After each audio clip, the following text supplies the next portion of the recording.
Hello students, पिछले video में हमने पहले पार्ट का अध्ययन किया था। पहला पार्ट हमारा समाप्त हो गया है और अब हम दूसरे पार्ट का अध्ययन करेंगे। दूसरे पार्ट तुलसीदास जी का है। जिस प्रकार हमने सूरदास जी के परिचय का समझा परिचय को, उसी प्रकार हम तुलसीदास जी के परिचय को भी समझेंगे कि इनका जन्म कहाँ हुआ, कहाँ के रहने वाले थे, इनके माता पिता कौन थे, इन्होंने किन किन रचनाओं अपनी कविताओं की रचना की और इनकी मृत्यु कहाँ हुई। तो देखो, तुलसीदास जी का जन्म उत्तर प्रदेश के बांदा जिले के राजापुर गांव में संवत 1500 निवासी के लगभग माना जाता है।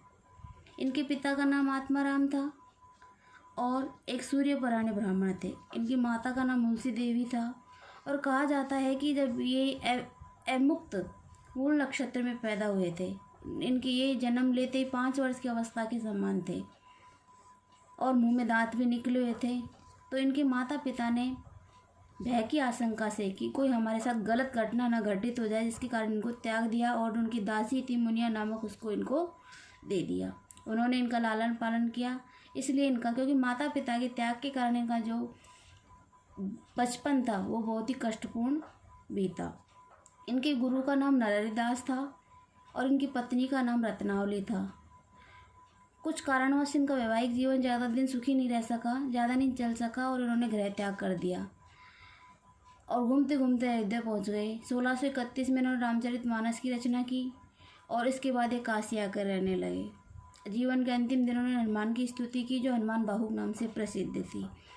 और इनकी मृत्यु के संबंध में कहा जाता है कि 1680 में गंगा के किनारे श्रावण शुक्ल सप्तमी को तुलसीदास जी ने अपना शरीर त्याग दिया था।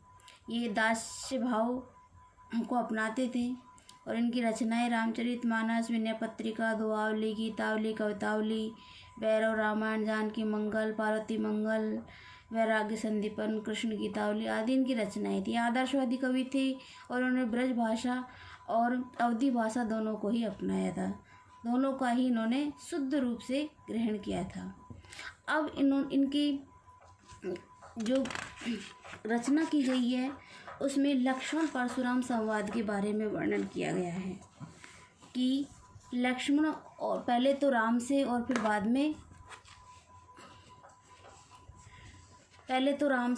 में लक्ष्मण जी से इनकी वार्ता होती है। देखो किस प्रकार से होती है। पहले पद में इन्होंने शिव धनुष टूट जाने पर परशुराम जी क्रोधित होते हैं और उसके बारे में वर्णन किया गया है। और क्रोधित होकर किस प्रकार की बातें करते हैं, देखो।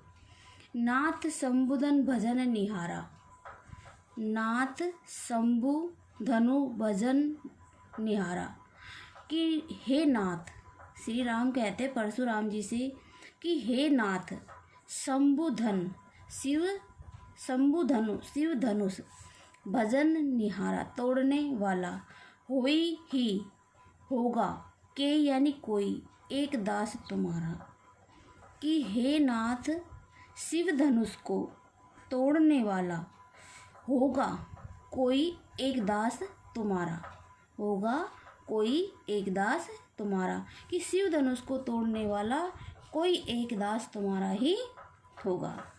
आयसु कहाँ कही किन मोही, आयसु यानी आज्ञा, कहाँ यानी क्या, आपकी क्या आज्ञा है, कही किन मोही, आप मुझसे क्यों नहीं कहते। सुनी रिसाई बोले मुनि को ही, सुनी यानी सुनकर, रिसाई यानी क्रोधित, बोले मुनि को ही, तो की सुनी यानी ऐसा सुनकर, राम ने जो कहा उसको सुनकर, रिसाई यानी क्रोधित होते हैं। कौन, परशुराम मुनि क्रोधित होकर कहते हैं, क्या कहते हैं, कोई यानी कहते हैं। सेवकू सो जो करे सेवकाई, सेवकू यानी सेवक, सो यानी वही, जो होता है, जो करे यानी करता है, सेवका यानी सेवा का कार्य, सेवक वही होता है जो सेवा का कार्य करता है। अरि करनी करी करई लड़ाई, अरि करनी का अर्थ होता है शत्रुता का कार्य, अरि करनी का अर्थ होता है शत्रुता का कार्य। और जो शत्रुता का कार्य करता है, करई लड़ाई, वो युद्ध के समान होता है। लड़ाई यानी युद्ध, वो युद्ध करने के योग्य होता है। अरि करनी जो शत्रुता का कार्य करता है वो युद्ध करने योग्य होता है। वापस देखो, सेवकु जो करे सेवकाई, सेवक सेवकु यानी सेवक वही होता है, सो यानी वही होता है जो सेवा का कार्य करता है, करे यानी करता है। अरि करनी जो शत्रुता का कार्य करता है, करी करई लड़ाई वह युद्ध करने योग्य होता है। सुनहु राम जेहि शिव धनु तोड़ा, सहस्र बाहु राम सो रिपु मोरा। सुनहु राम की हे राम सुनो, सुनो यानी सुनो, हे राम सुनो, जेहि यानी जिसने, शिव धनु यानी शिव धनुष को, तोड़ा यानी तोड़ा है। सुनहु राम हे राम जिसने शिव धनुष को तोड़ा है। सहस्त्र बाहु सम सो रिपु मोरा कि सहस्त्र बाहु सहस्त्र भुजा के सम यानी समान, सो रिपु मेरा जो, रिपु यानी शत्रु, मोरा यानी मेरा कि वो सहस्त्र भुजाओं के समान मेरा शत्रु है। सो बिलगाऊ बिहाई समाजा, बिलगाऊ यानी अलग, बिहाई बिलगाऊ यानी अलग करके, बिहाई समाजा मतलब जो सभा बैठी हुई थी तो क्या कहते कि सो जो बिलगाऊ बिहाई समाजा वो या तो सो यानी बिलगाऊ यानी अलग हो जाए, बिहाई यानी समाजा इस सभा से अलग हो जाए, या तो वो इस सभा से अलग हो जाए। न ते मारे यही सब राजा, नहीं तो मैं सभी राजाओं को मार दूंगा। न ते नैनी नहीं तो, मारे यानी मारो, यही यानी सभी, मैं सभी राजाओं को मार दूंगा। सुनी मुनि वचन लखन मुस्काए, परशुराम के वचन सुनकर। सुनी मुनि वचन, मुनि किसके लिए है? परशुराम के लिए। सुनी यानी सुनकर, वचन लखन मुस्काए मुनि के वचन सुनकर, परशुराम के वचन सुनकर लखन लक्ष्मण के लिए आया, लखन मुस्कुराए हंसते हैं और बोले परशु धरई अवमाने, परशु धरई यानी परशुराम, परशुराम का अवमाने यानी अपमान करके, और परशुराम का अपमान करके बोले बहु धनुई तोरी लड़काई, बहु यानी बहु से, धनु यानी धनुष, तोरी यानी तोड़े, लड़काई यानी बचपन में कि बहुत से धनुष बचपन में तोड़े हैं हमने। बहु धनु तोड़े लड़काई की बचपन में बहुत से धनुष तोड़े हैं। कबू नासी ऋषि कोई किनी घुसाई कि हे मुनिवर, कबू यानी कभी नहीं, न असी कि ऐसा नहीं, न असी कि ऐसा, ऋषि यानी नहीं, न यानी नहीं, ऐसी यानी ऐसा, ऋषि यानी क्रोधित, किनी गुस्साई कि आपने इस ऐसा गुस्सा कभी नहीं किया, कि आपने ऐसा गुस्सा कभी नहीं किया। एही धनु पर ममता के हेतु, एही यानी इस, धनु यानी धनुष पर, ममता के यानी किस, हेतु यानी कारण कि इस धनुष पर ममता, ऐसी ममता किस कारण। सुनी ऋषाई है भृगुकुल केतु कि हे श्रेष्ठ मुनि, भृगुकुल केतु किसके लिए है? भृगुकुल वंश के श्रेष्ठ मुनि परशुराम के लिए। भृगु वंश के श्रेष्ठ परशुराम के लिए क्या है ये? भृगुकुल केतु, भृगुकुल केतु, भृगु वंश के, कुल यानी वंश, केतु भृगुकुल के श्रेष्ठ पुरुष परशुराम के लिए आया है कि वो कहते हैं कि बचपन में हमने, वापस देखो, यही धनु पर ममता कही है। सुनी ऋषाई कहे भृगुकुल केतु कि मुनियों में श्रेष्ठ पुरुष किसके लिए आया है? परशुराम के लिए कि इस धनुष पर ममता किस कारण।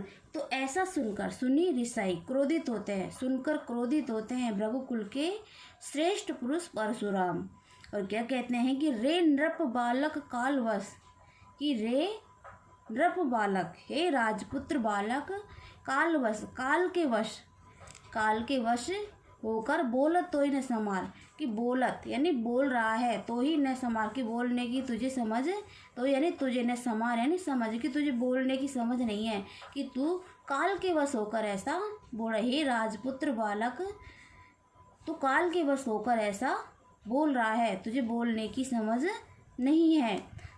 धनुई सम त्रिपुरारी धनु विदित सकल संसार, पीछे से देखो, धनु यानी धन, सम यानी समान, त्रिपुर यानी शिव, धनु धनुष।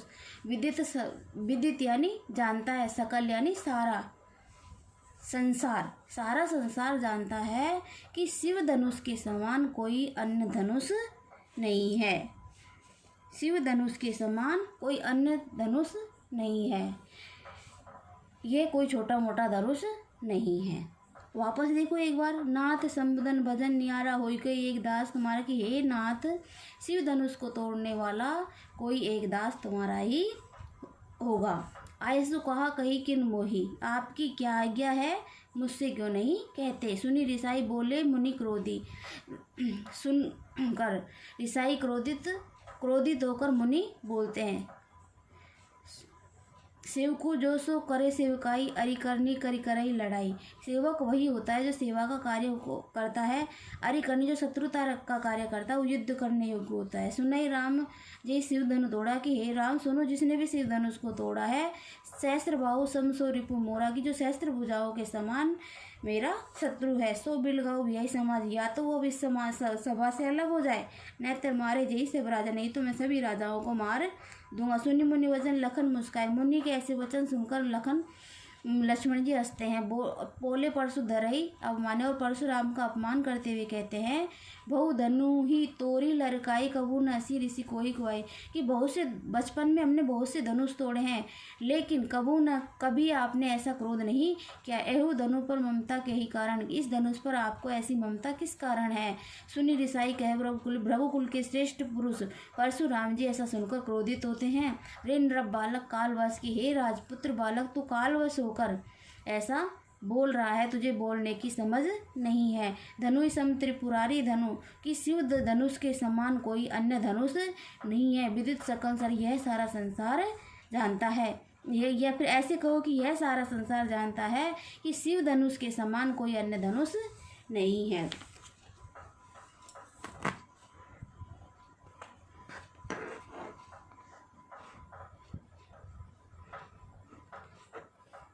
अब दूसरा देखो,